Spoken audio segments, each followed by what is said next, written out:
बिस्मिल्लाहिर्रहमानिर्रहीम। सीआईए की principal examiner ने नवंबर 2022 के पेपर पर करते हुए कुछ ऐसे पॉइंट्स को हाईलाइट किया है जिनकी वजह से स्टूडेंट्स के मार्क्स कम आते हैं। मैं आपके सामने इन पॉइंट्स को डिस्कस करूंगा। स्क्रीन पर एग्जामिनर के रिमार्क्स भी आ रहे हैं, आप इनको भी देख लें और कोशिश करें कि पेपर में इन बातों का ख्याल रखें। क्वेश्चन 1 में पैसेजेस का मेन थीम और इम्पोर्टेंस डिस्क्राइब करनी होती है। एग्जामिनर ने इस हवाले से कुछ बातें हाईलाइट की हैं कि क्यों स्टूडेंट्स के मार्क्स 1 में कम आते हैं। इस हवाले से जो पहला पॉइंट उन्होंने डिस्कस किया है मेन थीम के हवाले से, इस हवाले से पहली बात जो उन्होंने की है वो ये है कि अक्सर स्टूडेंट्स मेन थीम लिखने की बजाय ट्रांसलेशन के वर्ड्स को ही अपने ओन वर्ड्स में पैराफ्रेज कर देते हैं, इसकी वजह से मार्क्स कम आते हैं।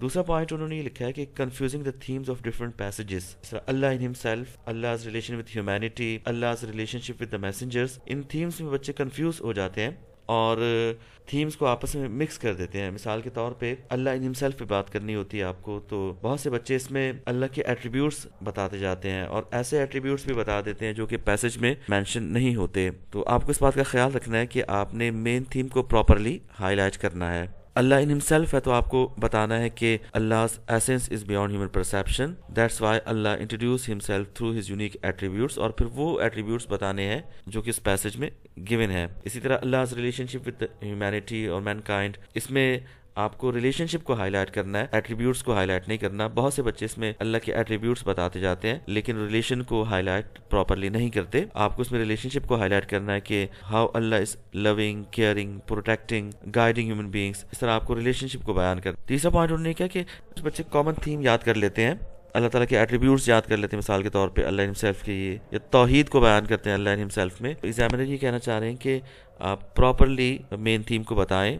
अल्लाह हिमसेल्फ पे बात हो रही है तो आप उन एट्रीब्यूट्स को बताएं जो उस पैसेज में गिवन है। जनरली मेन थीम को ना बताएं बल्कि उस पैसेज को स्पेसिफाई करते हुए मेन थीम को बताएं। अच्छा, इसमें एक और पॉइंट उन्होंने ये डिस्कस किया है कि बहुत से स्टूडेंट्स सूरत के बैकग्राउंड पे काफ़ी एक्चुअल थीम की तरफ आने से पहले सूरत का बैकग्राउंड भी लिखते हैं, सूरत का नाम लिख देते हैं। तो एग्जामिनर ये कह रहे हैं कि इसकी ज़रूरत नहीं है, सूरत का नाम लिखने की भी ज़रूरत नहीं है और बैकग्राउंड की भी ज़रूरत नहीं है। एक्चुअल थीम को हाईलाइट करना ज़रूरी है। जिस तरह अल्लाह's रिलेशनशिप विद द मैसेंजर्स है और प्रॉफिट मोहम्मद सल्लल्लाहु अलैहि वसल्लम के बारे में अल्लाह ताला ने फरमाया कि किस तरह अल्लाह ताला ने उनको कंसोल किया, किस तरह उनको सपोर्ट की, हेल्प की। तो इसका बैकग्राउंड ज़्यादा डिटेल से लिखने की ज़रूरत नहीं है। एक और पॉइंट उन्होंने कहा कि कुछ बच्चे थीम को बहुत ही ब्रीफली लिखते हैं, प्रॉपरली इसको एक्सप्लेन नहीं करते। तो थीम को प्रॉपरली एक्सप्लेन करना भी ज़रूरी है।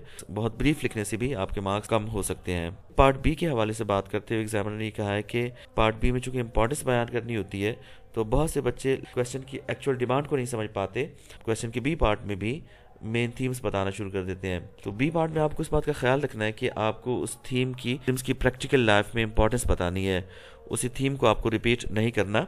अल्लाह इन हिमसेल्फ है, सपोज अल्लाह ताला का एट्रीब्यूट है गॉड इज ऑमनीपोटेंट, आपने ए पार्ट में बताया कि गॉड इज ऑमनीपोटेंट। अब बी में आपको ये बताना है कि इसकी प्रैक्टिकल एप्लीकेशन क्या है। अगर एक मुसलमान अल्लाह ताला को ऑमनीपोटेंट समझता है तो उससे उसकी ज़िंदगी में क्या फ़र्क आता है। दूसरी बात उन्होंने ये की कि simplistic statements about what Muslims should और शुडंट डू। बहुत से बच्चे बी में बस लिखते हैं कि मुस्लिम should do that, should not do that. तो एग्जामिनर ने कहा है कि इससे भी अवॉइड करना चाहिए। आपको ऐसे वर्ड्स यूज़ करने चाहिए जो इसकी इंपॉर्टेंस को हाईलाइट करें। आप लिख सकते हैं this theme encourages Muslims to do something like that और this highlights the importance of something like that. Keywords ऐसे यूज़ करें जो कि इसकी इंपॉर्टेंस को स्पेसिफाई कर रहे हों। एक और पॉइंट उन्होंने ये हाईलाइट किया कि descriptive statements repeating the themes, यानी उसी थीम को आप फर्दर बी पार्ट में डिस्कस करना शुरू कर दें, डिस्क्राइब करना शुरू कर दें तो उससे भी मार्क्स कट सकते हैं। इसके बाद क्वेश्चन 2 पे आते हैं। इस पेपर में क्वेश्चन 2 ये था कि right about how God describes himself so humans can know him using सूरा आयतुल कुर्सी और सूरतुल इखलास। तो इसके हवाले से एग्जामिनर ने ये कहा है कि बहुत से बच्चे जो है वो क्वेश्चन को प्रॉपरली समझ नहीं पाए। क्वेश्चन की प्रॉपर अंडरस्टैंडिंग बहुत ज़रूरी है। अच्छा, सिलेक्शन ऑफ इररेलेवेंट इन्फॉर्मेशन, यानी बहुत से स्टूडेंट्स ऐसी इन्फॉर्मेशन क्वेश्चन में देते हैं जो कि इररेलेवेंट होती है, उस क्वेश्चन से, उसकी थीम से रिलेट नहीं करती। तो आपको प्रॉपर इन्फॉर्मेशन देनी चाहिए जो कि उस क्वेश्चन की डिमांड है। ये क्वेश्चन जो कि पैसेजेस से रिलेटेड था, इसमें भी उन्होंने ये बात रिपीट की कि पैराफ्रेजिंग करना और जो एक्चुअल कॉन्सेप्ट है डिस्कशन में अल्लाह ताला, अल्लाह इन हिमसेल्फ, अल्लाह's एसेंस, अल्लाह's एट्रीब्यूट्स, उसको प्रॉपर्ली डिस्कस ना करना, इससे भी आपके मार्क्स कम हो सकते हैं। अच्छा, एक और रीज़न ये हो सकती है मार्क्स कम आने की, आप ऐसी इन्फॉर्मेशन क्वेश्चन में ऐड करें जो कि आपके सिलेबस में इंक्लूडेड नहीं है या क्वेश्चन में इंक्लूडेड नहीं है, ऐसे पॉइंट्स को हाईलाइट करने से भी मार्क्स कम आ सकते हैं। और इसका बी था कि how can Muslims use the verses from part A to connect to God in their daily lives.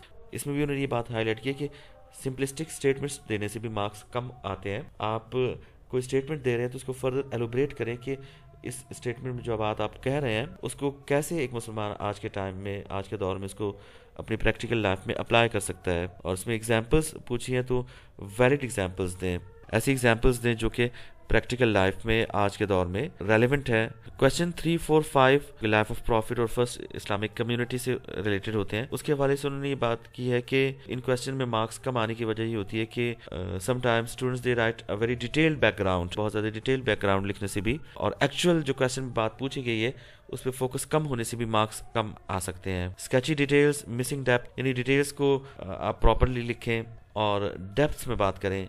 Inaccuracies timeline के हवाले से, डेट के हवाले से, लोगों के नाम के हवाले से, या इवेंट्स को प्रॉपरली रिलेट ना करें, आप इनएक्यूरेट डिटेल्स दें, इससे भी मार्क्स कम आ सकते हैं। इसके अलावा इररेलेवेंट इन्फॉर्मेशन जो कि उस क्वेश्चन का पार्ट नहीं है, उससे भी मार्क्स कम आ सकते हैं। इसी तरह अगर किसी क्वेश्चन में डिफरेंट एस्पेक्ट्स पे बात करनी है, आपको 2-3 एस्पेक्ट्स पूछे हैं, उसमें किसी खास एस्पेक्ट को बहुत ज़्यादा हाईलाइट करने से भी मार्क्स कम आ सकते हैं। और क्वेश्चन की डिमांड को मिसअंडरस्टैंड करने से भी मार्क्स कम आ सकते हैं, क्योंकि अगर आप क्वेश्चन की डिमांड को नहीं समझेंगे तो आप उसमें रॉन्ग इन्फॉर्मेशन दे देंगे। मिसाल के तौर पे क्वेश्चन आता है कि write an account of the events led to the migration. इसमें अगर आप माइग्रेशन के इवेंट्स बताना शुरू कर दें और कॉजेज ना बताएं, उससे पहले की इवेंट्स ना बताएं, तो that is irrelevant information, question की डिमांड नहीं है, उसकी वजह से आपके मार्क्स कम हो जाएंगे।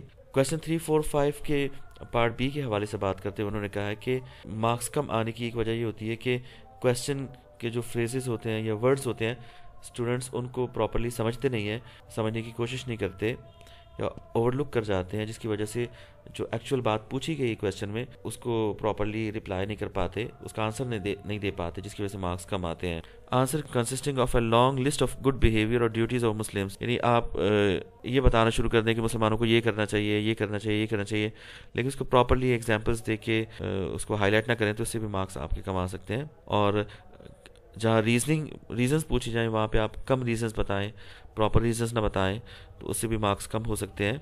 बहुत ज़्यादा डिटेल से आप क्वेश्चन से रिलेटेड इन्फॉर्मेशन देना शुरू कर दें और कॉम्प्रिहेंशन शो ना करें, अंडरस्टैंडिंग शो ना करें, तो इससे भी आपके मार्क्स कम आ सकते हैं।